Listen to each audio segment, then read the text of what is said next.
hiding in plain sight. And a bag of other Star Wars stuff. All right, hang on. Time hack here. 1835 for me. All right, can you still hear me? Yep. All right. Oh, say something. Just talk for a minute. Okay. Yep. It took a second because you were still going from your laptop mic for a second there. Okay. But you sound good now. Yep, looks in. I'm plugged in directly, so Diet Coke. I got to finish this glass of water before I do anything. Yeah. Glug, glug, glug. Oh, we're live. Great. Hi, everyone. Yeah. It's all right. It's part of the bonus of them actually watching us on YouTube. They get to see all of the pre-show nonsense that goes on. Man, you could have made at least a small effort to make the bed behind you.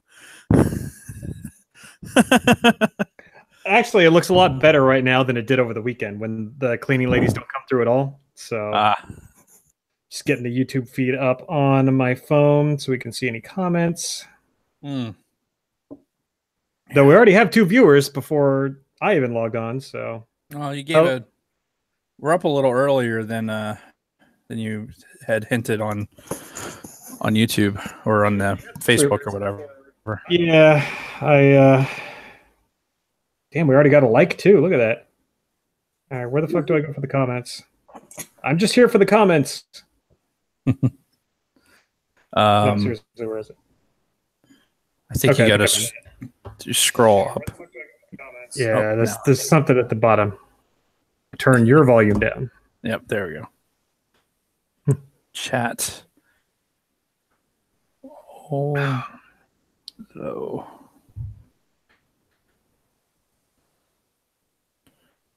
Oh my God. Are we doing? Go ahead. New live chat replay.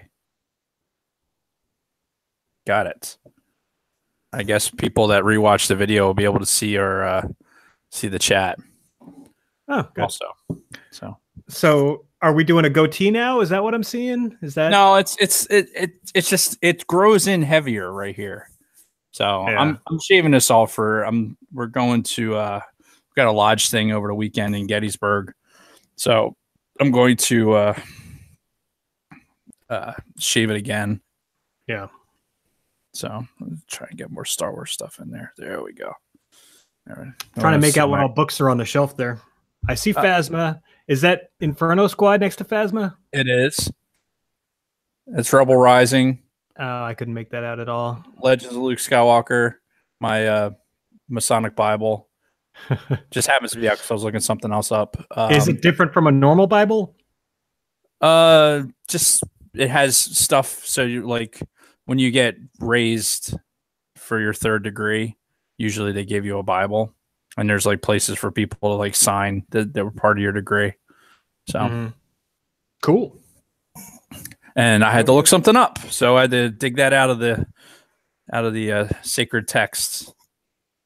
The sacred text. Oh my God! I never put that meme on Facebook. That was my favorite. That was my favorite so far. We got Walter Whitco in the chat. What's up, Walt? And then we've also got Conbro90, who loves the show, fellas, and asks how Biloxi is. I mean, Biloxi itself is great. I'm not having the greatest week myself right now. But, I mean, the location is good. Jeff! My cousin Jeff's in the chat. Holy shit. Stop.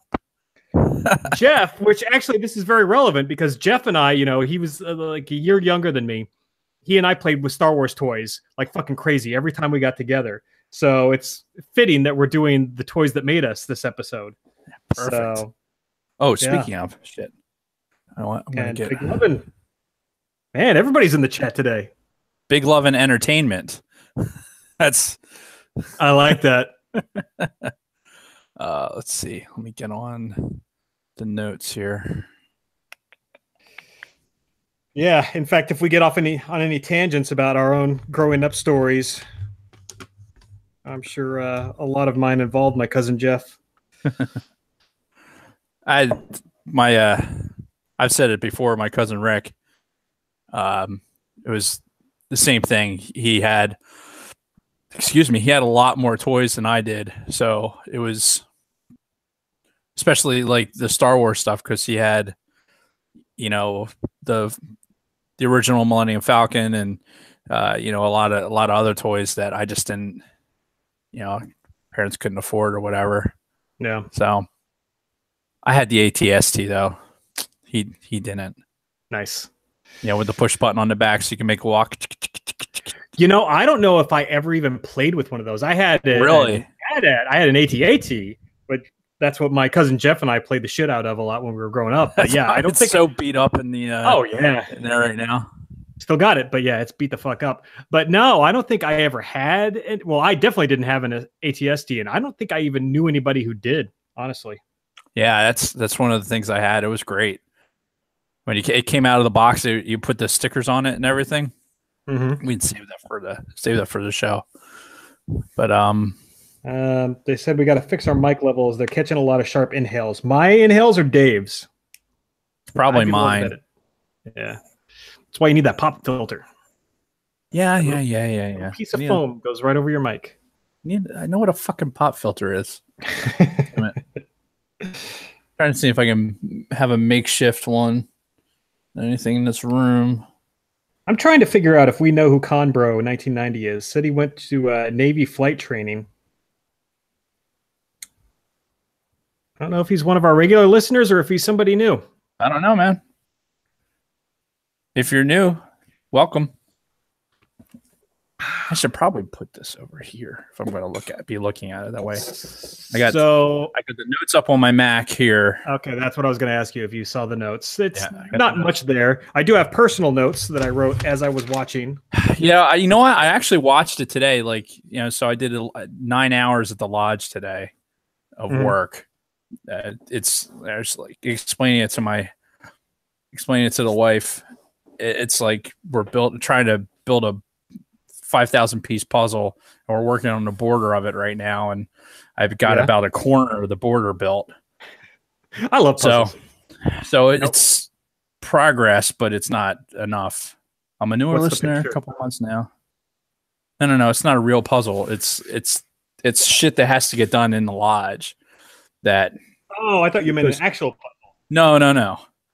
Dude, I wouldn't go to the lodge to work on a puzzle. I could do that here. Yeah, amongst all my friends. Yes. Excellent. And I guess Conbro's another military person. We seem to attract a lot of those. I wonder why. Yeah, exactly. As I can see all your plane models up in the background there. That's right. The good old days. Yeah. So yeah, I figure we can just jump right into this because I do need to try and get in a little bit more studying before I go to bed tonight. Yeah, man. And I'll bitch about it when we actually start the show. Fair enough. I came fully prepared to vent my frustrations. This is my therapy. That's part of the reason why I do this. Let's see. Do I have anything? Walter said he can help you with your mic issues afterwards too. Oh, really? Well, because don't forget, Walter does his own podcasts. Yeah. I think part of it is I just need to get a USB headset and not rely on this one because there's not much flexibility here, especially going through some piece of shit Windows 10 computer I'm on here. Windows 10. Yeah, whatever. Though to be fair, in the studio we record on a Mac, so go figure. With regular microphones and a audio mixer, so take what we can get here. Best qualities, yeah. Gotta do what we gotta do. I'll be honest with you. I didn't from the sound from last week. I didn't think it was that bad. No, there were a couple of audio hiccups on my end, just connection issues. Got the kind of the robot voice a couple times. It wasn't too bad, but it was like two or three times I noticed. Yeah, you just did like a robot pause there for me for a second. Exactly. There you go. I'm like, why is he pausing for so long? What's going on? Yeah. So, fuck. Well, like I said, I got a direct feed into my router, so from a bandwidth standpoint, It's all good. We'll have to get you your own satellite feed. Get a KU antenna set up out the window. There you go. All right. So, anything else before we get started? No. Did you have the day in Star Wars thing? Yeah, I have it up on my phone. You can pull it up on yours too, but it's tomorrow is the better one that I found. Okay. I'll let you talk. Why am I hearing my own voice through your TV or through your thing? I can hear myself like talking back. I don't hear any reverb. Do you have the volume up on your iPhone as you're listening to this on YouTube?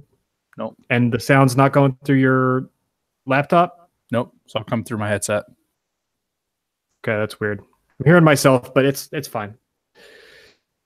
Do you want to try and disconnect and reconnect? Nah, it's not that big a deal. Yeah, So, my all right. volume's definitely off. Okay.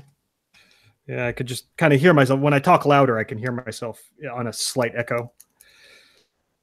Still say it's your fault, but we'll figure it out. Okay, so we do an offset here.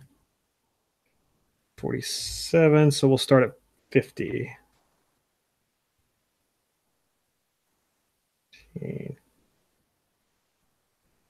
50, just to make it a nice. Actually, I guess it doesn't matter.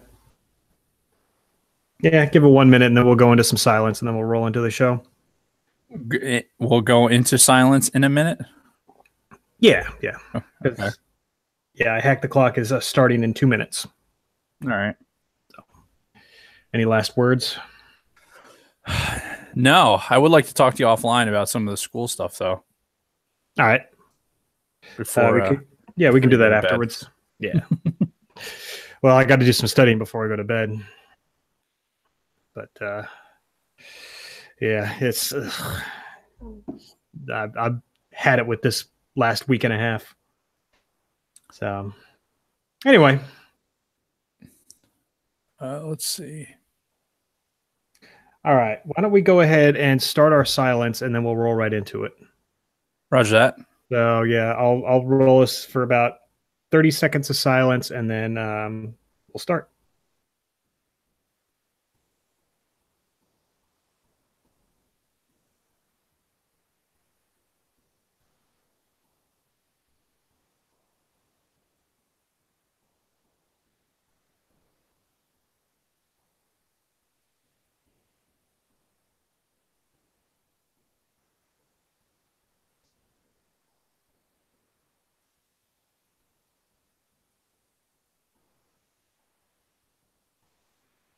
Hello, everyone, and welcome to All Things Star Wars, the greatest Star Wars podcast in the galaxy.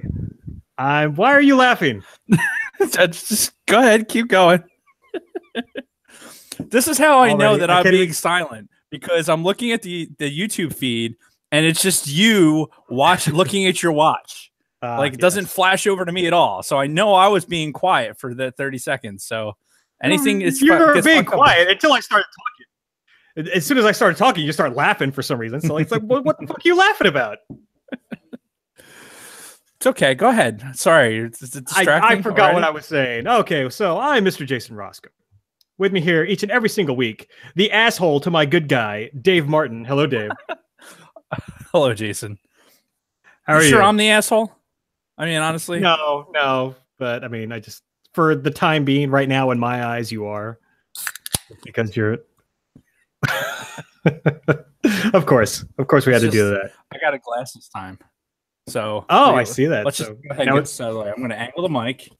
Is there ice in there? There's not, unfortunately. That's good. You got some really good acoustics in that glass. Just gonna let it go. Just gonna let it go. Walter Whitco is losing his mind right now, probably listening to this, going, "What the hell?" And Bronco Fett just hopped in the chat too. So yes, we are coming to you March live again. That's right. Over YouTube Live. Yes. So big shout out to Bronco Fett, by the way, because he's been really pushing the shit out of the show lately, and he's been pushing it out through that Star Wars and Sports Fans Facebook page. I just saw them push something like yesterday or this morning. Excellent. So Thank you. Yeah, so they're really pushing the show over there, and I'm sure that's all Tom's doing. So thank you, Bronco Fett. Yes, thank you. Anyway, so what are we talking about this week? Well, we alluded to a lot last week. Talking about the toys that made us, not the toys that made us do something. Wait, It's a series on Netflix called okay. The Toys That Made Us. So the toys aren't making us do something. No, it's okay. That's the title of the show. Did we ever post the screen grabs? I don't think we did. The screen grabs of the. I've still got them on my phone, but I never put them on Instagram. I really should. So yes, the toys that made us.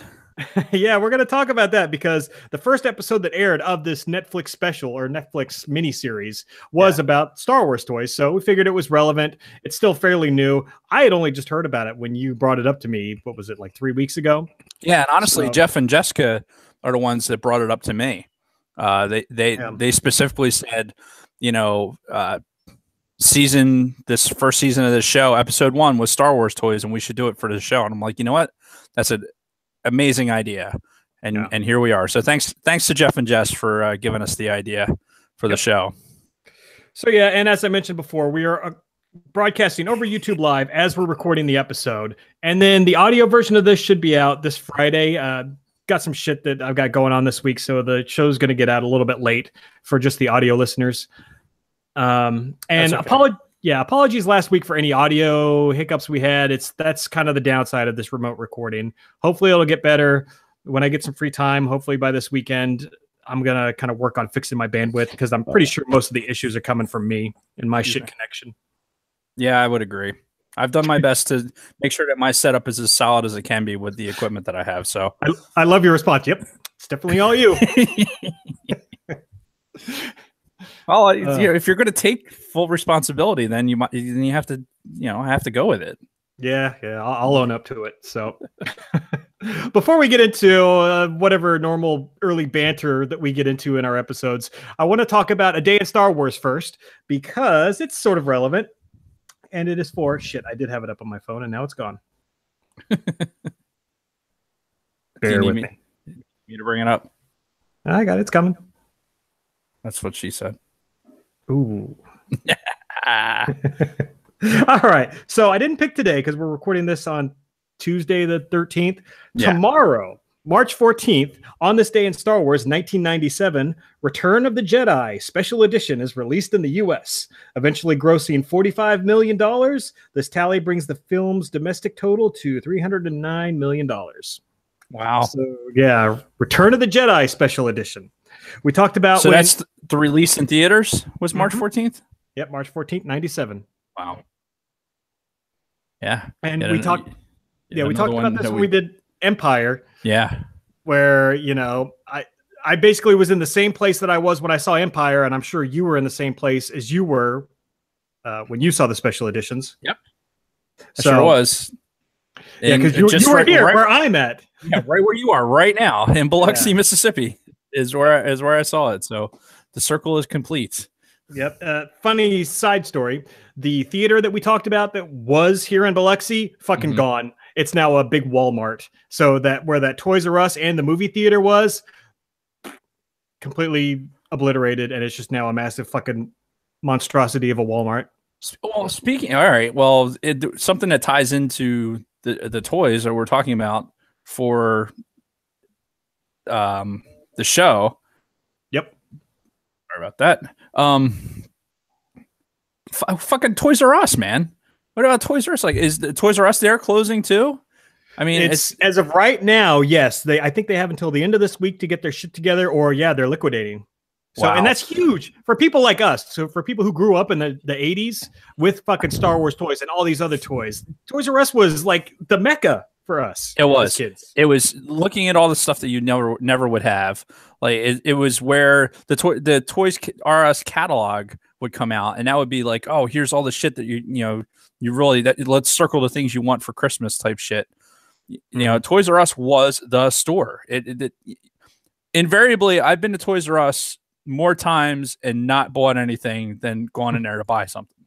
Yeah. Whereas as a kid, you'd go in there, be like, no, we're not buying anything. Just wanted to go kill time. And then you go in there and you fucking kill a couple hours, like looking at all the toys that you're never going to have. Yeah.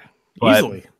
Yeah. It's funny that you mentioned Walmart and Toys R Us and like, you know, the movie theater being gone. Yeah. You can't imagine like that Walmart and Amazon and things like places like that have not basically driven Toys R Us under. Oh, I'm sure that's exactly why. It has to be.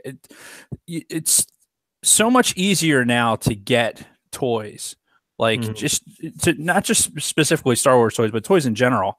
Like I remember as a kid, I watched the Smurfs. Remember when the Smurfs were out? Of course, yeah, yeah. So one of the things that would be fun to do, like after if I had been good for like a week, we went to church. Was that the bar for your family? Was just Dave has to be good for a week, and then we'll do something. Well, it depended on the week. So, I'd go and there was a store in the Cherry Hill Mall that was specifically it was a toy store that sold collectibles, and one of the things they sold was Smurfs.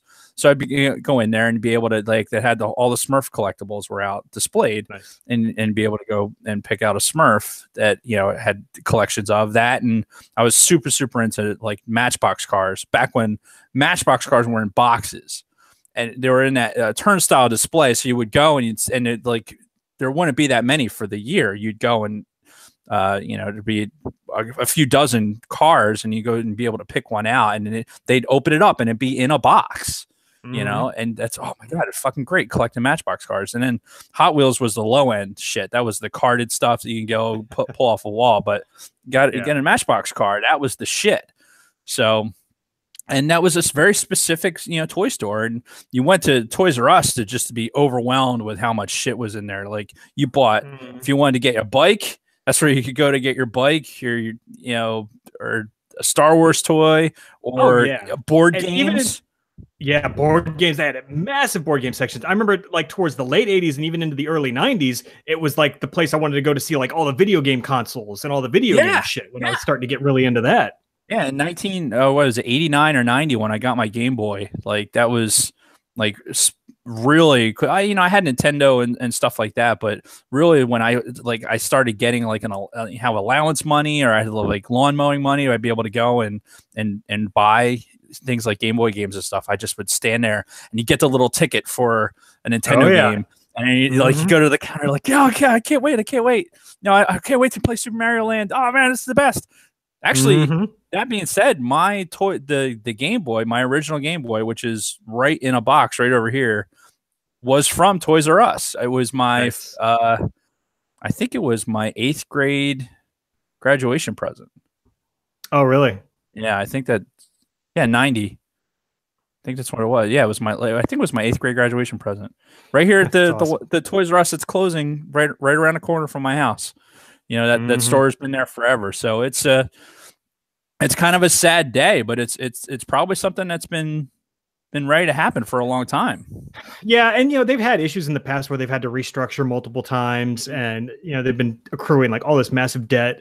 And I mean, yeah, it's a shame because I've got so many great memories of these, and it's like something that it just has not been recreated, even though we have easier access to toys and cheaper toys through like Amazon, Walmart, and all that shit. Nothing beats that experience as a young kid going into this toy store and just seeing all that shit. Where, like you said, you could spend hours there and not even buy anything. And they'd had Toys R Us exclusive stuff all the time. They still do. Well, released early. Well, yeah, now. Don't you have one of your Black Series figures? Isn't that a Toys R Us exclusive? Yep. So it was just always, they were always at the forefront of what was going on with toys. I mean, it was in the name, Toys R Us. You saw Jeffrey the giraffe, and you're like, oh my God, this is the best. Here we are. Riding the bouncy balls around in the aisles and shit like you're in the fucking Big movie. Yeah. But yeah, it's a shame. So it's oddly relevant that we're talking about the toys that made us, and when we get into talking about the episode itself of this Toys That Made Us Netflix series, without Toys R Us and without these stores, the kids having access to this stuff, that's where they went. It's where you went to buy toys at the time. Yeah. So It's a shame, but it's Yep. inevitable. And it's a weird tie-in to today's topic too. Yeah. So, but Toys? yeah. So anything else on the special editions? By the way, we had kind of gotten off on a tangent talking about. Oh, yeah, it is weird how we kind of started that. I actually Toys R Us was to say. The Toys R Us was right next to the movie theater. I mean, I've said it before. This guy right here, this toy right here, like this was on my desk when I was down in Biloxi for the first time, and this is one of the toys that I bought when I was walking down to, see the movie, and then on the way back, walking back, then I'd stop into Toys R Us and pick up one of these guys, one of these Micro Machines guys. That's why I have, almost a dozen of them. Yeah, because you come out of the theater, fucking Star Wars, yeah, woo, Star Wars. Going right into that Toys R Us and buying some shit. Got Luke's. I got Red 5 right here. Got Luke's X-wing. Nice. The speeder I bought, the snow speeder I bought later, but yeah, all that shit. That's my desk in Biloxi was covered with Star Wars toys because of that Toys R Us right there by the theater. Yeah, but it wasn't all good news, because this was the point when I saw the Return of the Jedi special edition that I kind of realized, oh, maybe these aren't as good as I had thought that they were going to be, because the Return of the Jedi special edition was when we got the infamous Jedi Rocks track and that whole fucking shit in Jabba's palace. And I'm just like, fuck you. Even then, like, I liked some of the changes in episode 4. Was kind of indifferent, kind of sort of disliked some of the stuff in Empire, but the fucking Jedi stuff, I'm just like, fuck you. Get that shit out of here. I don't want to see that crap. You were just old and bitter at that point. I guess I was only 21 in 97, so it's what same. But yeah, it was. No, I don't even know how old I was, but well, you're like a year older than me. So yeah, I didn't hate on it that much back then because I was still in. I was in phase 3 by the time this movie came out. So I was just happy to be out, at the movie theater, able to do something off base, so I think that had something to do with it. My initial movie experience. I don't think I really started hating on the special editions until I was watching them on like DVD. Yeah. Like where I really would watch them more over and over again. And then I really start, God, some of this stuff bothers me. Yeah. Thanks, by the way, Bronco Fed, who said that we're really old. But before we move on from Return of the Jedi Special Edition, I have one other thing to say. There was one really cool part that I still have a very vivid memory of when I saw this in theaters. And this was after Luke beats the shit out of Vader, cuts his hand off at the end, and he tells Palpatine, now fuck off. I'm not killing him. You'll never turn me to the dark side. And he chucks his lightsaber. Keep in mind, I had only ever fucking watched Jedi. Well, no, I did see Jedi in theaters when I was a kid, but I didn't really have a distinct memory of this. Plus, this was before like surround sound and shit. Fucking Luke chucks his lightsaber, and I hear in the back fucking corner of the theater his lightsaber go tink, tink, tink. I'm like, oh, that was awesome. So, that is cool. Yeah. Well, did they have, that was when they had the special editions out, like, was the THX sound part of it? Yeah. Like it was like the like in the beginning of the movie. Probably I don't remember that. It's on the VHSs that I have of those. I don't know if they were doing it in the theater or not. Well, surround sound had already taken off at this point because Jurassic Park came out in '93, and that's when surround sound was like a big thing in movie theaters. Right. Yeah, but I know that. I mean that THX sound specifically. I mean it's so key. Like I remember going to movies just for like, oh, I can't wait for it. It's going to be great. Yeah. But no, I have a very distinct memory of that scene where Luke chucks the fucking lightsaber and just like in the back corner and just one little small section of speaker, you hear tink, tink, tink. I'm like, oh, that was great cool. job by the sound guy. Yep. So a couple other things happened in Star Wars recently. Today, really? March 13th. I guess Last Jedi is out on home video. Now I'm still trying to figure out if it's only for the digital services or if the UHD is out also, because I'm hearing conflicting stories right now. I can only attest to the fact that I pre-ordered through iTunes the Last Jedi, and let me see if I can bring up my iPad. I'm gonna bring up the movies to see if it's available for download. So. I'm sure it was because I pre-ordered it. I gotta be honest with you, because I posted the I got the book, the Last Jedi book, and I'm like, it's in my bag right now, and I just been so busy, and I've been busy like with lodge stuff, and like I'm just trying to keep myself busy, so I'm not going stir crazy in my retirement.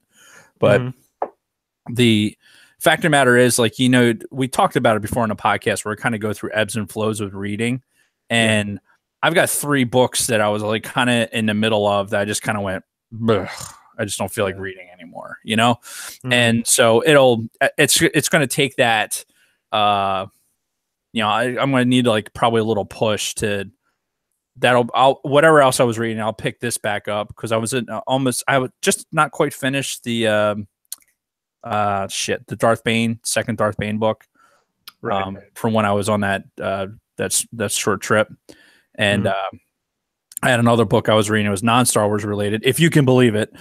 And wait, there are other books out there? There is, as a matter of fact. But yeah, I have the Last Jedi book. I haven't cracked it open at all. Unfortunately, I love to tell everybody that, like, it's the best, because I know even Bronco Fett had mentioned something, because I know he got it, and he's probably already done it.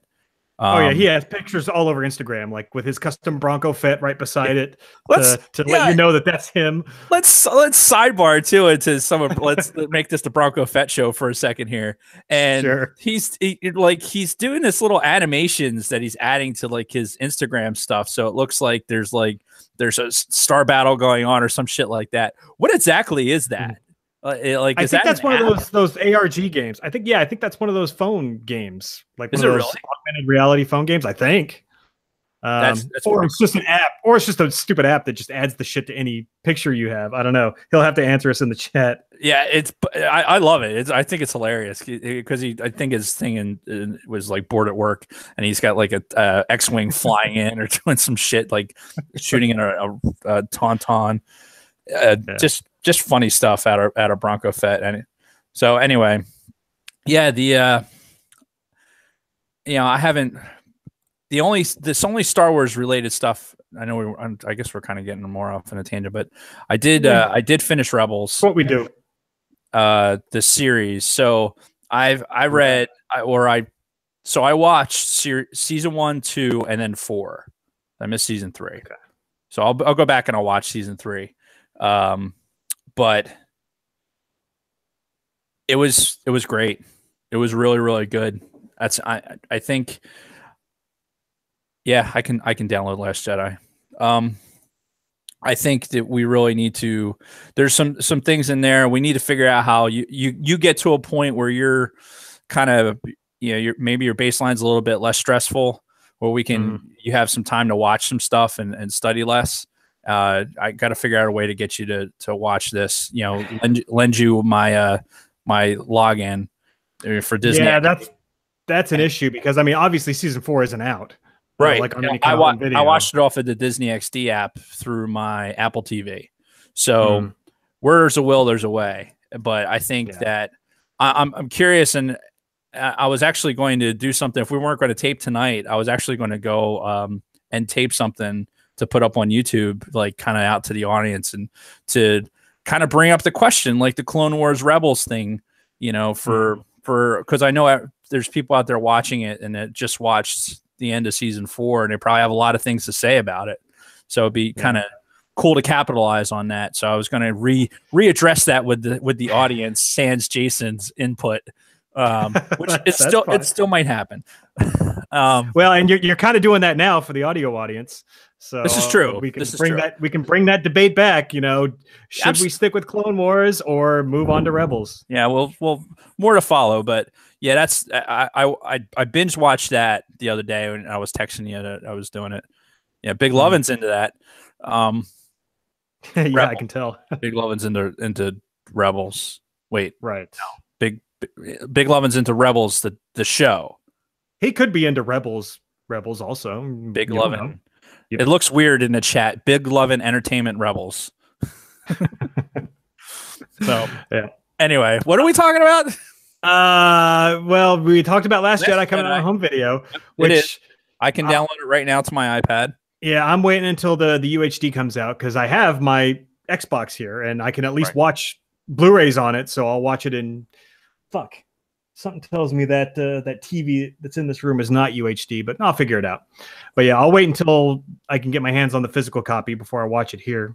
Yeah, and it'll be. I know we said we were done with The Last Jedi forever, but obviously, let's be real. It's another movie in the Obviously. Star Wars saga.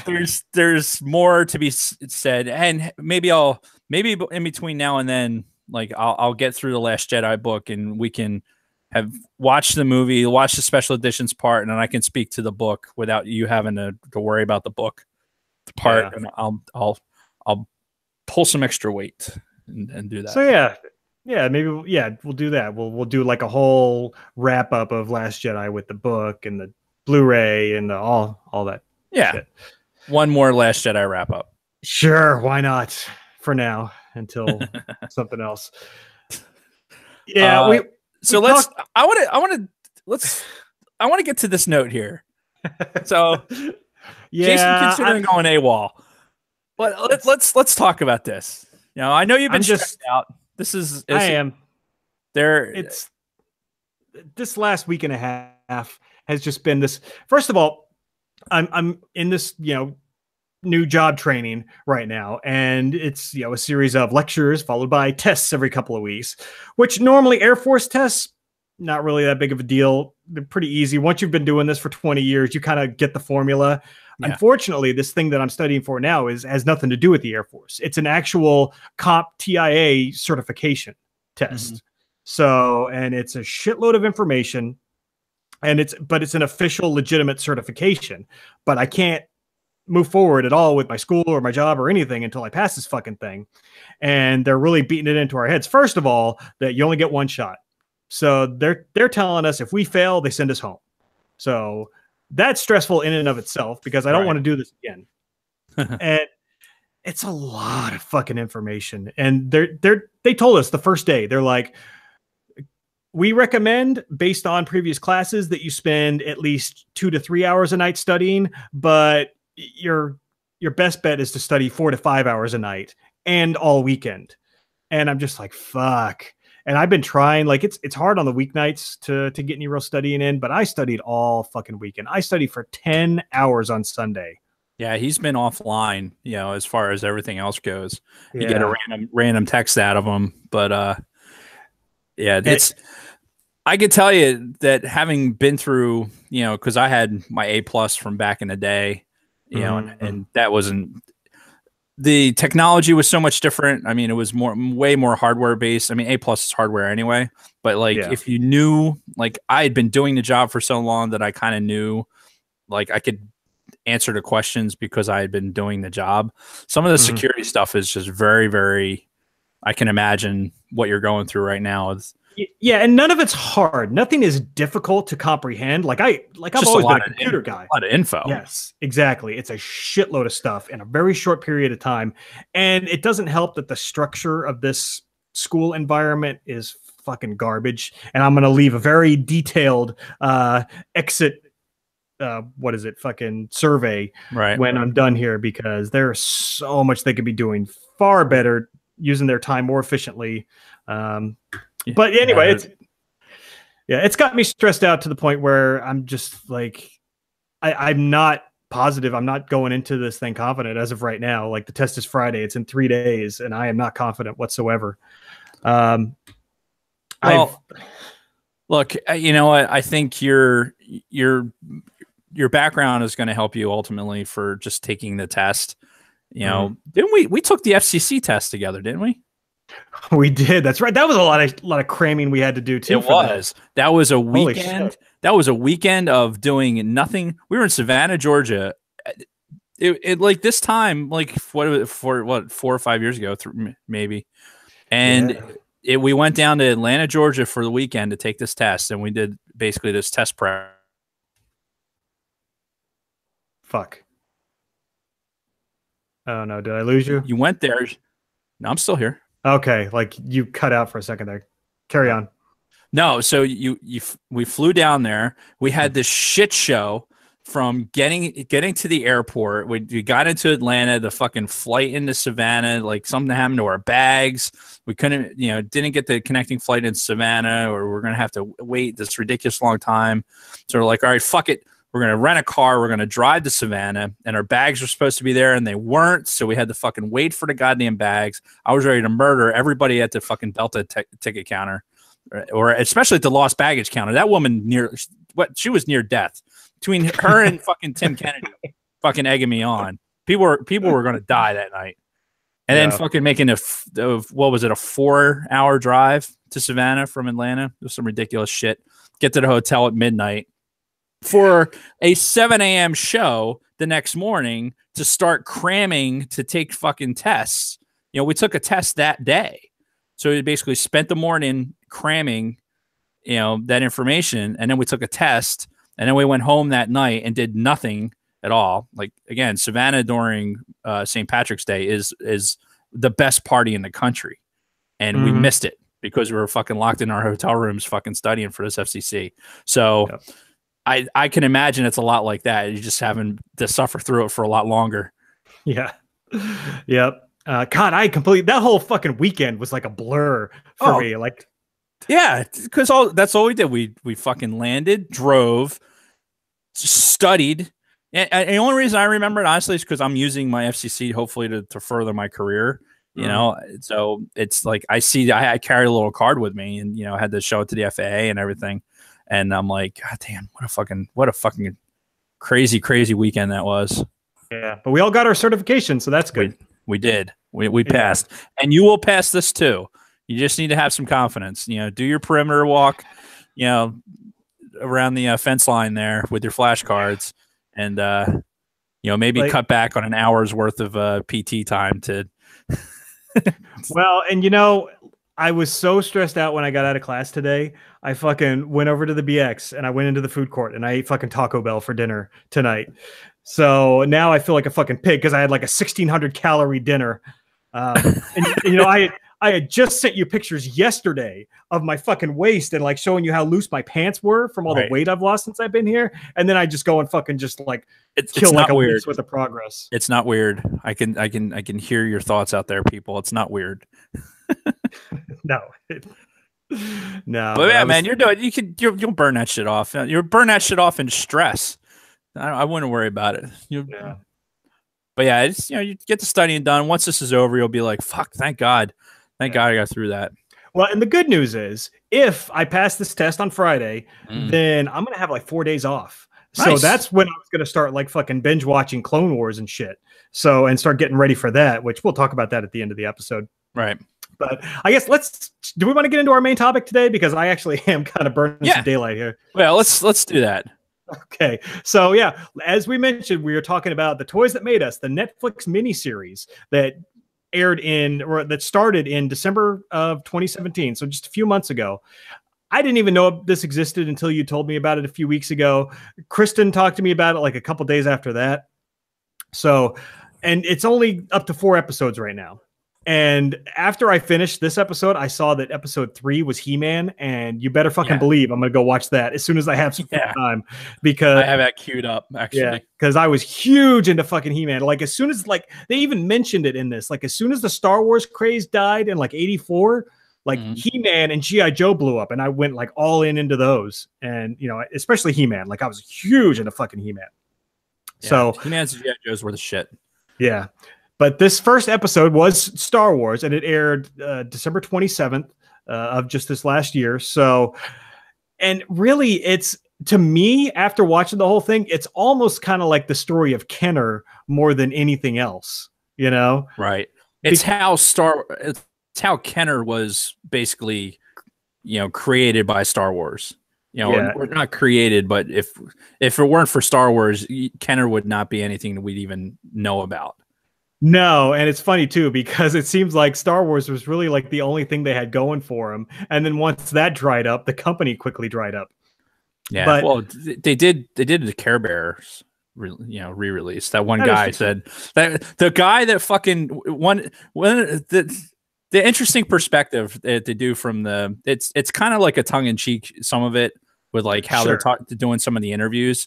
And My God in heaven, I want to go to that fucking dude's that one dude. Oh, the Obi-Wan Ranch. Obi-Wan Ranch. Oh, I know. Holy because shit. because you could he looks like the kind of guy like go in there like, oh, you want to play with that? Yeah, you can play with that. Go ahead. Yeah, he's care. pulling shit off the shelves and just playing with it. I'm like, what? Like, how are you touching that? That's, Yeah. What? It's fucking crazy. Except for the shit that was behind glass. I mean, some of it was obviously, protected. But it's like, go ahead. I was just gonna say, and we can get into like some of the details of what he had, like in a minute, because like they do cover some stuff that we see later on that's kind of paid off in this dude's collection that I want to get into. But now, one thing that really kind of struck me about this in a negative way was the fact that it's only 50 minutes, like 50 minutes. Mm-hmm. It's like, honestly, this thing could have been 3 hours. And you still probably couldn't have gotten in the whole history of Star Wars toys in this. That's one thing that you don't want to go into thinking is that this is going to be a chronological history of what happened with Star Wars toys, because it's really not. It's kind of like how the license fell to Kenner initially in '77, and then a few things that happened immediately after that, and then just a couple things that happened long term. Yeah, it's really you hit the nail on the head. It's a story about Kenner. Yeah. It's not necessarily about like Star Wars toys in their entirety. It's a story of how, Kenner got the licensing. And it's how Kenner initially got involved in Star Wars and what they had to go through. And the cool part was, 50 minutes, it is a little short. However, you're getting like this first person perspective from the guys that like were molding the toys. Like that. Yeah, and that's awesome. The older Asian guy who's like, just had a dog invasion. Seriously? Stand by one. So, all right. Well, let me time hack this because I may have to go in and make some edits. We're at 1922. 1922. Edit. Dogs. Now the problem with this is those little shitbags are going to be they're going to go take a dump and they're going to come right back to the door here, and it's anyway. So yeah, you mentioned it though, like they got a lot of these guys that were involved in the initial creation of the first line of Star Wars toys. These guys that worked at Kenner back in the day when it was just some little rinky-dink toy company, and they did interviews with a lot of these guys. Like the guy who was in charge, I guess he's dead now. So obviously they couldn't interview him. Well, but that was the guy they talked about where, one of the big things that I didn't know about the figures. Mm-hmm. And they get into this, they start telling the story about, okay, we're going to do the figures. But from, everything that was out there at the time that was real popular was Barbie, G.I. Joe. You're talking about 12-inch figures. Yeah, the 12-inch figures. That's all that action figures were, or toys. Yeah. So they're like, we can't build these TIE fighters and the sheer size of these things. We can't do this. So we need a size. We need a size for this figure. So this guy, I wish I had written down his name. If I had taken notes, it would have probably been a good idea. But the guy, he was like the head of Kenner at the time. Yeah, the guy had a giant hands, right? They referred to him as sausage fingers too. Yeah, the Asian guy, it was like the Brooklyn hot dogs or something. Oh, okay. Like Brooklyn hot dogs. He's like, and he took his hand and he put it out like this, is like, Luke's going to be this big, right? Yeah. And holds out his hands, and then the guy takes out a metal, basically a metal tape measure, and goes, okay, 3.75, got it, and that was it.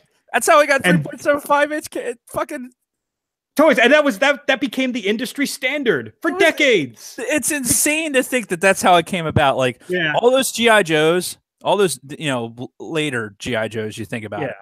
Mm-hmm. All the fucking GI Joes.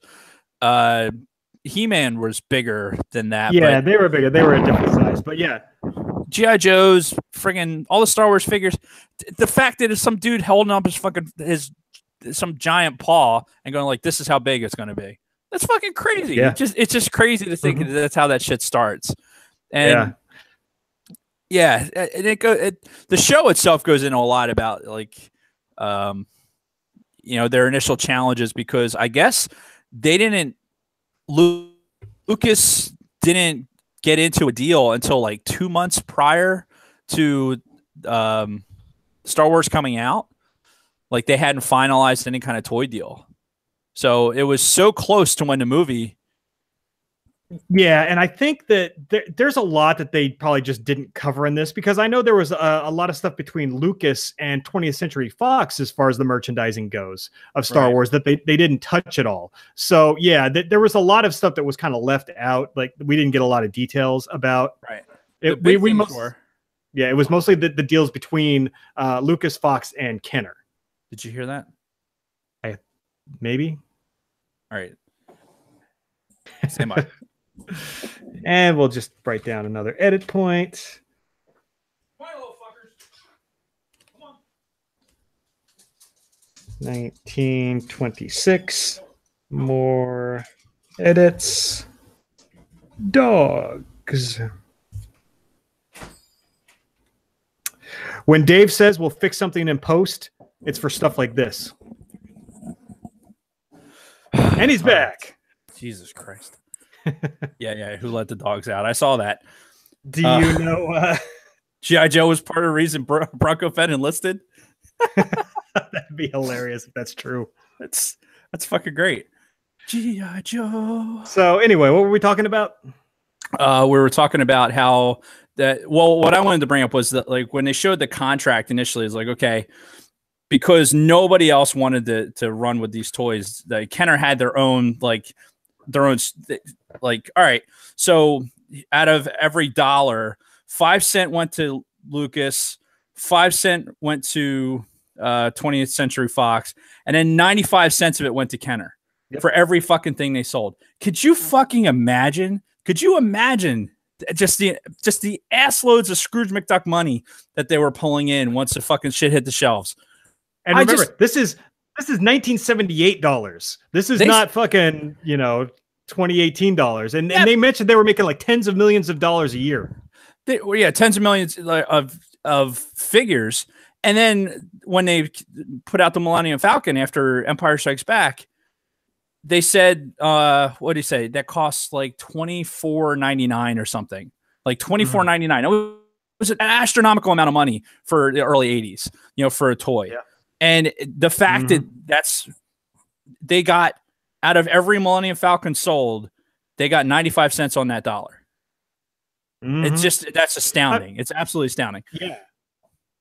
And it's insane how much money they probably made just from that initial run. Yeah. But going back before that, like, when they get the initial contracts, like, okay, Star Wars comes out, it's a big hit. We have nothing. There's no toys yet. There's no like action figures. There's no models. And they were trying to shop around for a toy maker even before the movie released. And like all the big companies said no. They're like, no, fuck off. We're not making this. Yeah. What the fuck is behind the music? Anyway. What do you mean behind it? No, I looked at the chat. I made a mistake looking at the chat. So what I thought was like super interesting was along those lines, like, they shopped around. Nobody fucking wanted it. Well, it was the same thing in the story of Lucas trying to sell the film. I mean, he had to go to a lot of different places, and he had to put a lot of himself out there to get this thing even made. So, I mean, that's a whole nother thing. But with the toys, like when the movie did come out, and it's like, okay, we need to get shit out on the shelves. They talked about the kit building, for the figures when they made them.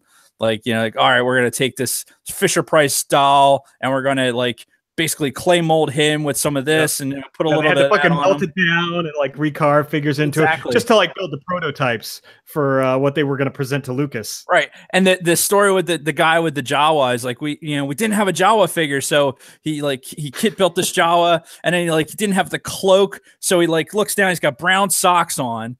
And he cuts the damn sock to put on Jawa, and that's what they presented to 20th Century Fox. It's like, okay, here's the Jawa with the fucking sock, and he did it for 2 weeks. Yeah. They presented that shit for 2 weeks like that with his dude's moldy ass sock on. And that's not even their fault necessarily. It's the fact that they were in such a restricted timeline at that point, because the movie had already come out. It was a huge hit, and they're like, "Fuck, we just finally closed the deal to get these rights, and now we got to get something out there as soon as humanly possible." So they rebranded a bunch of stuff. For like, all right, here's this Death Star arcade game that was like some other game, like the Red Baron. They like slapped the Death Star sticker on it and put it molded in new paint. A tooth, whatever, like toothbrushes and shit. They were saying they were like, oh, just throw some Star Wars stickers on that. And now it's a Star Wars toothbrush, and they just did shit like that until they could get the figures out, which led to the infamous the Christmas time with the cards. Right, with the cards. And now here's what I didn't realize until I saw this. See, I thought that the toys were at least out somewhat before Christmas. Like I thought they had released a small number of toys, but no, they hadn't released any actual action figures up to that point. They had released all the extra shit that you were talking about, the stuff they just slapped the Star Wars logo on and like just fucking ship it out. But yeah, the actual action figures didn't come out until spring of '78, which I didn't realize. Yeah, and then when it did, like the way the montage is in the show, it's like, and then like they couldn't keep the stuff on the shelves. Like as soon as the boxes were open, people were like fighting each other to get Star Wars shit because it was so popular. And the movie had been out for like a year. They were saying, and that was what the amazing part was. Like the buildup for these toys was so much, and something that we didn't allude to. Again, we were kind of breaking this down a lot more than probably we could. Spoiler alert. But, in the very beginning, it talks about how up until this point, movies didn't sell toys. Like TV shows sold toys. You had they showed like the Lone Ranger and fucking Bewitched dolls and stuff like that. Yeah. Like from television shows, like they could market that because it was on the television constantly.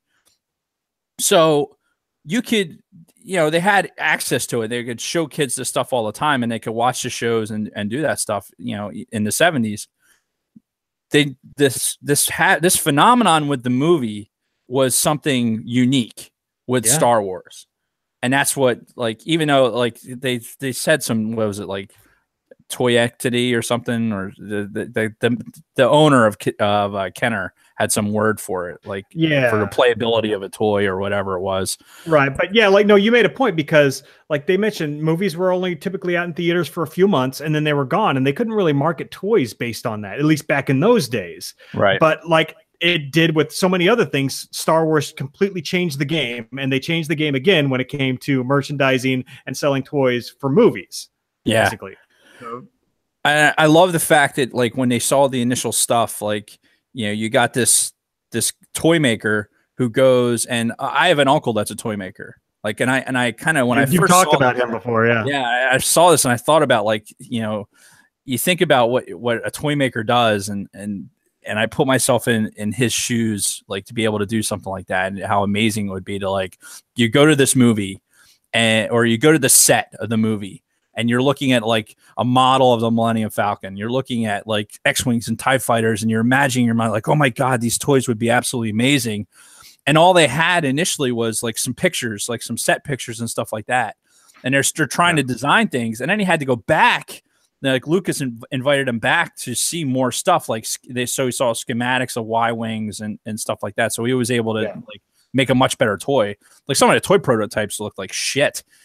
And then until they actually get to see some of the stuff a little bit more detail, and then they made a better toy. So anyway, I just thought that the background, that initial background, especially like the toy sizing and them holding the dogs at bay, so to speak. Yeah, but not really, apparently. Holding the dogs at bay until the spring of '78, and then flood the market with the toys, and to sell them so well for another year. Yeah. They were selling everything, all the way up until just before Empire Strikes Back came out. Right. And then the documentary or the show goes into the release of Empire and all the new toys that came out with that. And it's funny too, because it was at this point in the show where I started recognizing more toys, because I didn't own many of the toys from the first run, like the 77 or 78 toys. I barely had any of those originals. Like I started really getting a lot of the toys for Empire, then especially Return of the Jedi. When they did that whole montage of the Return of the Jedi toys, I'm like, oh, I had that, that. Yeah. So that's when I started really recognizing most of the toys that they were showing us. I mean, I recognized everything, but it's like nothing that I had that I played with as a kid. Exactly. Stuff that, like, talked about it last week, the little Millennium Falcon that I had played with, as a kid. that metal one that's still sitting on a shelf in that toy store. It's waiting Mhm. for me. I know it is. Hopefully. Hopefully.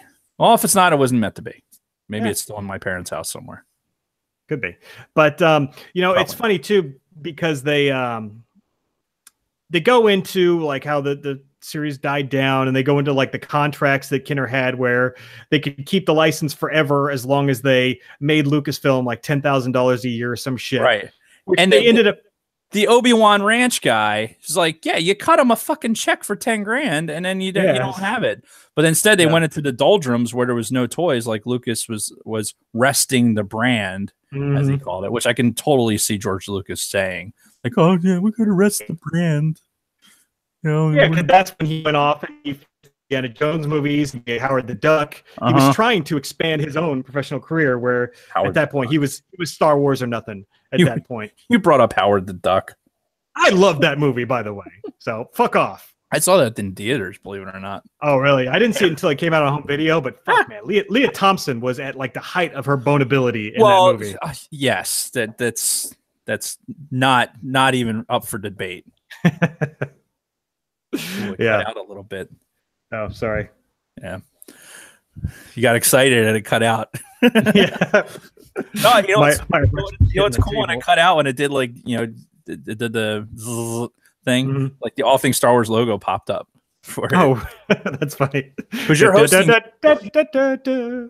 you know, probably sidebar. We should probably talk about offline, but aren't because I'm going to say it anyway, just because that's the way the professional that I am. Mhm. Maybe it would work easier if I was hosting. Maybe the bandwidth wouldn't. Might be That something to would try make a next lot of time. sense. That would make a lot of sense. But anyway, Because I could still extract the audio the same way, so that's Yeah. irrelevant. Oh. So next week. yeah, we'll think about that for next week. Next week. Got it. Anyway, Back to the So- show. yeah. So yeah, we got into the doldrums. Basically, they talked about how as soon as Star Wars dried up, Mattel was fucking done, or Kenner was done. Yeah, they couldn't. Just like before they got Star Wars, they weren't a big toy company, and then they couldn't handle it after they weren't making Star Wars toys, and they eventually got bought out by Hasbro. Yep. With some And- weird guy. That dude. That Yeah. dude. Was freaking. They talked about. Well, can we bring up the lawyer for Kenner? By the way, Oh god, this guy was the biggest fucking goof I've ever seen in my life. like picture a guy in the 1970s who would have been an accountant or a lawyer, like in a brown, like just crap suit, like just looks like just looks like some guy who doesn't interact well with people and just would stare at numbers in books all the time. That guy was Kenner's lawyer. Like this was and it was their only lawyer, and he was negotiating the biggest contract in fucking history when it comes to like Star Wars and the toys and everything else. And this is the guy, and this guy This is looks the guy like he's never held a toy in his life. Yep. And this is the one guy. Yep. And it went into this weird thing about how I guess Lucasfilm, and I really wonder if this is true. That Lucas, Yeah, I think a lot of these stories might have been embellished a little bit for this. Lucasfilm sends, well, it came out of this lawyer's guy's mouth, so I'm like, I don't know, but how Lucasfilm sent some goon into the negotiations, like some bodybuilder, and he apparently stood up and flexed and put his arm on his knee, did some Arnold flex routine, and was like, I'm not going to hear this anymore, and then the lawyer guy was like, okay, well, you can stop listening, and then they get the best toy deal ever, the fucking 95 cents on the dollar or whatever, 90 cents on the fucking dollar or whatever it was. But that fucking guy, that character, and he actually says, I guess later on in negotiations with like the Hasbro shit that's going on, where the guy actually said something about his anus fucking puckering. He actually says the words like anus, and then whatever it was after that. I was like, I've watched it twice for the benefit of the show, and I'm like, every time he said, I'm like, he just said anus. What? It is a Netflix show, so they don't have to censor can anything. do it. They can Plus, pull it up. Plus, George Lucas declined to comment on this thing, as True. was said at the end. So I want to get into a couple of quick points because we're kind of getting off in the weeds again. They mentioned the infamous rocket launching Boba Fett.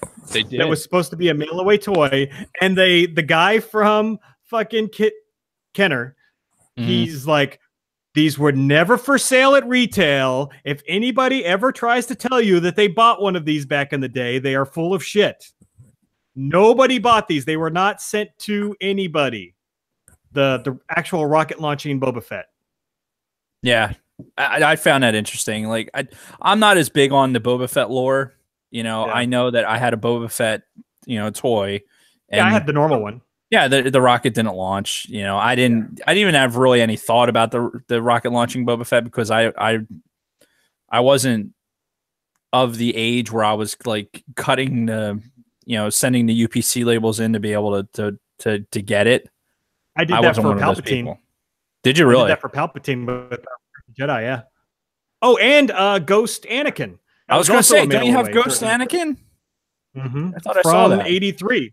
Yeah, and that was a mail away also. Yeah, the Palpatine one and the Ghost Anakin were both mail away. Fucking, how you doing? That's pretty cool. Yeah, I was never that. Yeah. And something that's relevant that they did not bring up in the thing, but Bronco Fett mentioned in the chat was the I think this is what he's talking about, the Power of the Force coins. Do you remember when Return of the Jedi was out? A lot of the figures came with those fucking coins and like later printings of figures. Vaguely. Yeah. I see it in the chat that the guys are talking about it. Yeah, I had a couple of those because I specifically remember my Han Solo and Carbonite came with one of those. I don't think I got too many of them, but yeah, I did have a couple back in the day. Yeah, I don't think any of the carded figures I have right now that are put away in storage, I don't think had come with the coins. Yeah. But I don't have a lot of those. Those are kind of the rarity. Yeah, but they didn't bring that up. Collected. Yeah, they didn't bring that up in this anyway. And in fact, something that I found was surprising. They talked about when Hasbro bought out Kenner and they lost the license of Star Wars, even though they thought they were going to have it when they bought them, but because they weren't, given Lucasfilm the $10,000 a year, they lost the contract. And they talked about they moved right from that to Episode 1 when Phantom Menace came out, and we got to get the Star Wars contract again. They completely skipped over the mid '90s toys releases, which I thought was weird because that was actually kind of big. At least it was for me, because that's when like all that new series of toys started hitting the shelves. I started collecting them. Yeah, well, that's the thing. Like, you have the Micro Machines. Like, this is not they had the Micro product. Machines. This is Hasbro owned Micro Machines, I think. Yeah. Can I? Well, Hasbro did eventually. I think Micro Machines was originally Galoob, and Hasbro bought them out several years back. I think you're right. Yeah. Would you believe that this thing doesn't say? Like, it says on it 1996 Star Wars Action Fleet. That's it. It doesn't have a toy making company on it. Yeah, it was. I just found it surprising though, because they glossed over it. They didn't even mention it. Honestly, they didn't mention new Star Wars toys again until they started talking about Phantom Menace, which I would have loved to hear some stories about that, how that whole thing came about, because I bought a lot of those toys. I was like diving into like cases and, behind the scenes at Toys R Us looking for specific figures that I knew were like only 1 to a case kind of thing. And you had the initial run of those where the lightsabers were like 3 3/4 inches tall as the fucking figures themselves. But they stopped making those after the first run and made shorter lightsabers. So the longer lightsabers were worth a lot more. Yeah, I was completely out of the game at that point. Yeah. I'm still trying to figure my buddy Jim that I met when I first got to McGuire Air Force Base, the guy who was really into anal. He introduced me to that mid 90s line of toys. And he was the one that told me about the long lightsabers and how if you could get your hands on those, they were a lot more rare because they stopped making them. But yeah, not mentioned in this at all, which was kind of disappointing. But yeah, they went right into Phantom Menace. Obviously, they're like, fuck yeah, new trilogy. We negotiated the rights with Lucasfilm, though Lucasfilm is making he's making like 18 cents on the toy now, and they're only making... Well, they made it seem like that Lucasfilm was raking him over the coals. Which, I mean, I know this 18 cents to the dollar. That's not bad. So to go back to what this actually says on, so it's 1996, LFL, copyright LGT, Star Wars Action Fleet. That's cool. So it doesn't say Galoob or doesn't say anything else. God, I left these things out in the sun too long. It's got that like where the tint to it. That's a shame. This is my original one, but I'm sure you can find more.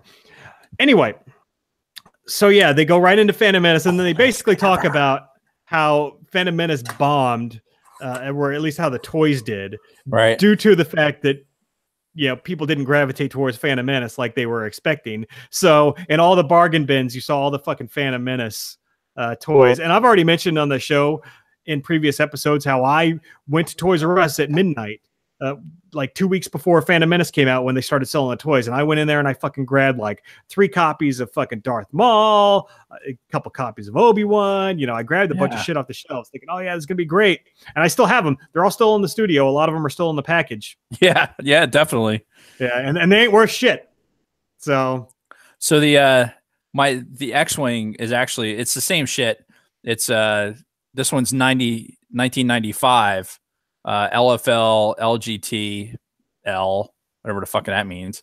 And then, Star Wars Action Fleet. And it doesn't say like Hasbro or Galoob or anything else. Well, so I'm sure there's an issue. Just Google it. Just Google 1995 Star Wars Action Fleet. And I'm sure it will give you all of the details that you want. Probably. I'm not going to do that now, though. That will keep me further along down the rabbit hole.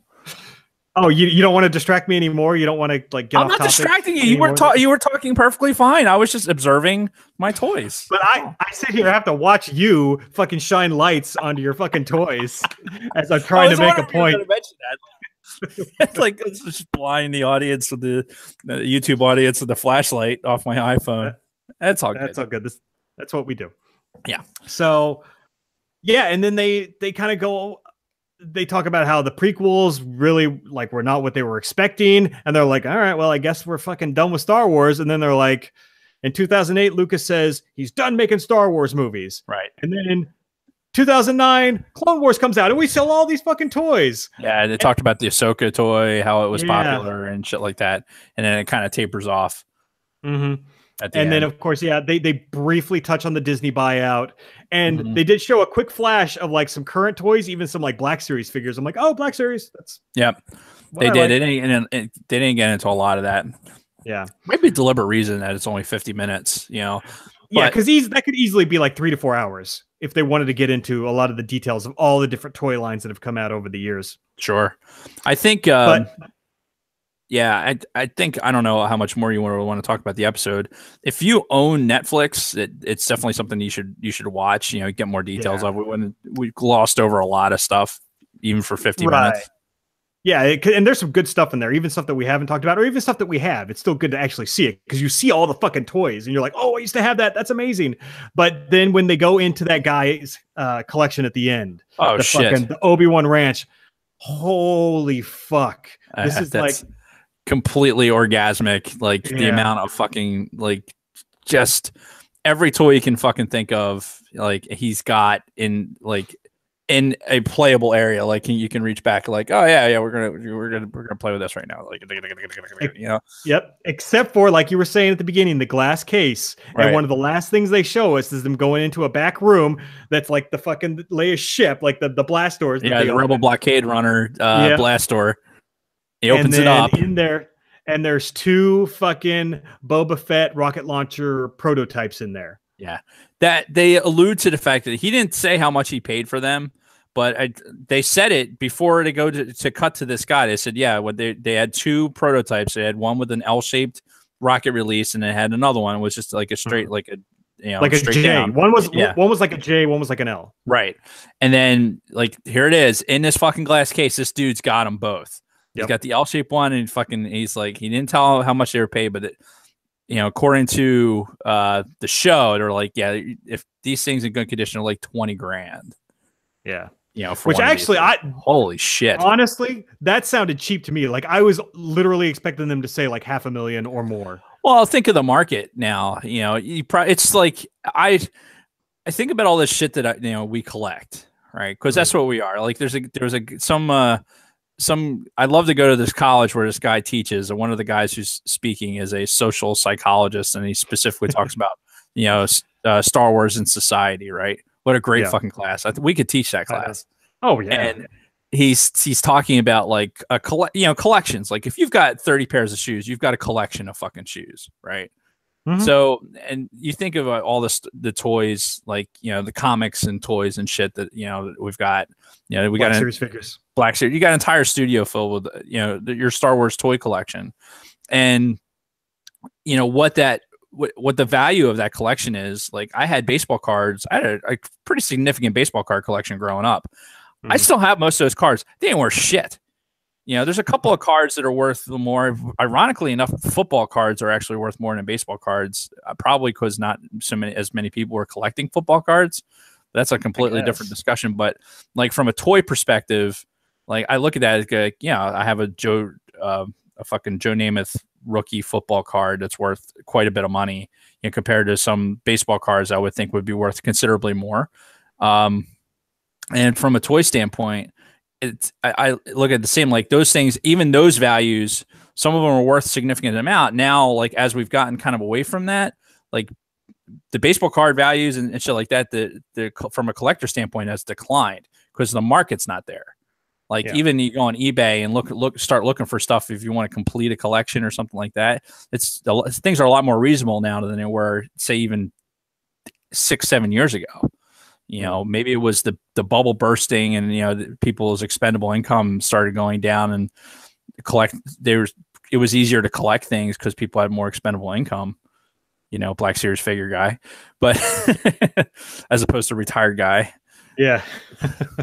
But anyway, I found it interesting. Like, I think even like, not to inflate your ego at all, but I think your toy collection is fairly significant when it comes to Star Wars, because you have a lot of stuff.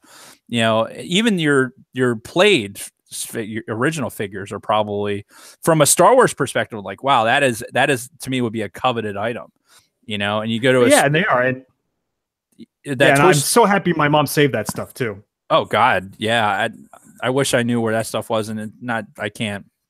It has nothing to do with my parents. I had younger sisters that moved into my room and probably moved stuff around, and it's my own fault for not, like, it's kind of like Toy Story, like watching Toy Story 3, and Andy's fucking giving away his toys. It's like, no, I felt that, just walking away from your toy collections, and then once you walk away from it, you had no anticipation of ever getting that stuff back, and thankfully you got a lot of your stuff back, so that was fucking awesome.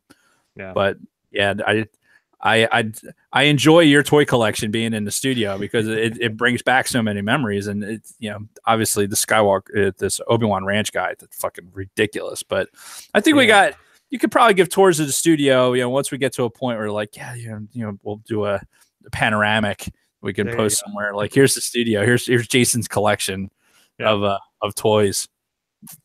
But anyway, what were we talking about? No, we were kind of wrapping it up, really, because I don't think we've really missed anything important. It's a lot of cool insider stuff, especially when it comes to, like, the negotiations with Lucasfilm and Kenner, and then the Hasbro buyout. But it's all worth watching if you have Netflix, and really, who doesn't have Netflix anymore? Yeah, just go fucking watch it. Spend an hour of your time, watch the fucking thing. If you're listening to us, then obviously you're a Star Wars fan, so you'll enjoy this. Trust us. And honestly, like I said, I'm surprised I didn't hear about it. Like, the fact that it took me until a couple of weeks ago to hear about it from my son and his girlfriend is remarkable, that I didn't hear that this was out. And I think they were surprised too that we hadn't heard about it. Well, and you know what I think part of it is? I think the part of it is the fact that it's not endorsed by, like, Lucasfilm or Disney or anybody. This was independently made. It really wasn't vetted through them at all. So they're probably, like, not mentioning it whatsoever, because it's like, hey, this is our property now. We're not going to advertise this when we're not getting a fucking cut of whatever money you're making from this. Well, that's what's surprising to me, is all the Star Wars stuff that we follow on Facebook, and so much Star Wars crap, that flows through our Facebook feed, for it to not pop up on there when it came out. It was surprising. But for me, it's all official stuff, though. For me, it's like the official Star Wars site, and maybe Mark Hamill, and a couple other things. But it's all like official things, not any, like, Star Wars groups or anything like that. I need to get a more comfortable chair in here. You and me both. I fucking hate this chair so much. I know you fiddle in your chair, and it makes me fiddle in mine. I'm in just like a plastic folding chair. The setup here is just temporary until I got to paint, and there's other stuff I got to do in this room. But this at least background looks better than the shit darkness that I was in later. Or darkness. no birds. What a great movie. Yep. Star Wars tie-in too. That's right. So- Right. All right. So I guess should we wrap this up? Yeah. Yeah. All right. You got some studying to do. Yeah. You know, it's good to keep have a short episode Yeah. here. And And for maybe next go week. ahead. Yeah, go ahead. Oh, I'm Yeah, I was gonna say next week. Right now, like, let's say I do pass this fucking test on Friday, and I Right. actually have Which a you few will. days off after that. PMA, power of positive thinking, brother.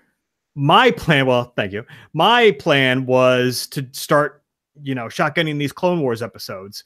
Okay. But if you can convince the rest of our regular listeners to make the shift, I would be willing to listen to your pleas. So So I'm going to do a video. I'm away. I'm coming up this weekend. I'm actually going to be away in Gettysburg for a thing. So I'll either do the video while I'm out or whatever. You don't necessarily need a setup to do, but I think I'm going to have an impassioned plea to kind of redo the survey of people. You know, we did that survey fairly early in our podcasting. You know, where our following may not have been as fervent as it is now. Yeah. So- Plus, that was over Instagram, which I know a lot of the people that follow us on Instagram don't actually download the show, so we can't really gauge. Because if they did, Instagram people, more of you would be subscribed to the fucking YouTube channel that you're watching right now. As of we know our diehards. They're on the fucking YouTube thing right now. I'm seeing them. Yep. Like it's all the other people out there. Big love and Bronco Fett. Bronco Fett. You know, all you Isaac David Snipes just Schmuck. jumped on. I don't know if Schmuck's on or not, but regardless, get on YouTube and friggin' subscribe so that we can get rid of that shit URL and get a real URL. Even a retired guy doesn't have fucking time to sit here and generate a bunch of Gmail accounts to be able to fake our way into the YouTube thing. So we need you. We need you to go out there and subscribe to us and make fake Google accounts and subscribe. You can do it. I have faith in you. That you sit on a shitter for 5 minutes and make a fake Google account. Call it sitting on a shitter making fake Google accounts. I don't care what it is. Just subscribe and get us to 100, please. And I haven't looked at 5-star reviews or anything else. I'll be honest with you. I did like 2 days ago. We didn't have anything new. So yeah, give us fucking new 5-star reviews, people. 5-star. Look, the whole point, like during the remote, one of the things we anticipated was to be able to do like we have the stuff on YouTube now, so it's more shareable. We have and doing stuff in between episodes, like little shorts, like something that I'm going to put together later on with our impassioned plea for Rebels. So we'll do some shorts and stuff like that. Once we get we got to get Jason's stress levels up here, and rightly so. We got it once that comes down a couple notches and we can get him to don't binge eat at the Taco Bell and go ahead and we'll have some little shorter episodes, because I could tell you that there's definitely a couple things that I don't necessarily want to do Clone Wars right now. I'm pretty amped about how Rebels was, especially after binge watching season 4. And I have almost zero interest in Clone Wars, so it'd be a chore for me to sit and watch it right now. So I'm not do a call-in show. Bronco Fett wants us to do a call-in show. Well, we're doing that for our 1-year anniversary, right? Right. For episode 52. That's right. May the 4th. Yes. And hopefully, we'll get the logistics of that shit figured out, because I have no idea how we do that at this point. I guess I just add a caller to Google Hangouts. I just add another person to Google Hangouts. I'll get them all in a queue, like everybody who wants to do it. I'll be like, all right, next up is Bronco Fett. You're on the air with All Things Star Wars. What's up? That'd be crazy. So I'm looking forward to that, but we still got some time. It's only March the 13th right now. So, social media. On Facebook at All Things Star Wars Pod, Instagram, All Things Star Wars Pod, Twitter, All Things SW Pod. I thought about actually doing the poll on Twitter because it's easier to do like a Twitter poll. So we get a couple people who do stuff on our Twitter. Yeah. So All Things SW Pod. I know Bronco Fett has followed us for stuff on Twitter.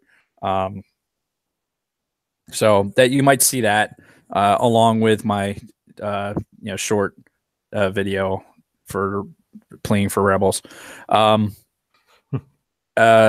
things SW Pod, but that's the difference. And I know there was also for Twitch, it's all things Star Wars, correct? Yes. Also for minds.com, minds.com, all things Star Wars. All things Star Wars without the pod. Yep. Correct.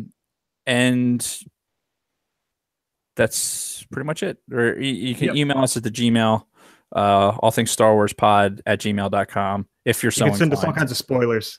Oh, I haven't checked that recently. Maybe we got some Rebel spoilers.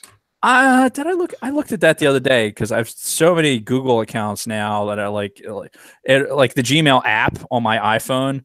Like it'll pop up randomly with something like YouTube, like a YouTube subscriber will come in, and I'll see that. Like, hooray! YouTube subscriber, big celebrations. Is that your Kermit impersonation?